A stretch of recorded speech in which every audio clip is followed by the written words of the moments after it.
ஒரு 65 ரூபாய்க்கு சிக்கன் எடுத்துகிட்டு வந்து எப்படி ஒரு வறுவல் குழம்பு மாதிரி இது வந்து மசால் மாதிரி வச்சுருக்கேன்.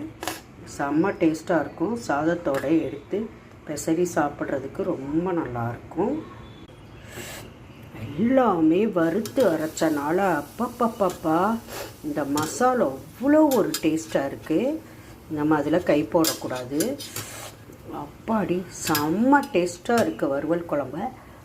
நீங்கள் ட்ரை பண்ணி பாருங்கள். சூப்பராக இருக்குது டேஸ்ட்டு. இப்போ எப்படி வந்திருக்குன்னு பார்ப்போமா? வாவ், சூப்பராக வந்திருக்கு பாருங்கள். இப்போ இந்த இடத்துல நம்ம இன்னும் கொஞ்சம் நேரம் வதக்கணும். அடுப்பை பற்ற வச்சு இப்போ வந்து சிக்கன் பண்ண போகிறேன். நான் எப்படி பண்ணுவேனோ அது மாதிரி பண்ணுறதுக்கு தான், நான் ரெகுலராக பண்ணுறதுக்கு தான் எடுத்து வச்சுருக்கேன். இப்போ இந்த சிக்கன் எவ்வளோ இருக்கோ அதுக்கேற்ற மாதிரி தான் நம்ம மசாலா பண்ணணும். இது கூடையோ குறைச்சியோ பண்ணால் நல்லாவே இருக்காது. இப்போ இந்த சிக்கனுக்கு இது 300 கிராம் சிக்கன் தான். இதுக்கேற்றது நான் எடுத்து வச்சுருக்கேன். மிளகு ஜீரகம், மிளகை கம்மி பண்ணால் வத்தல் கூட போட்டுக்கணும்.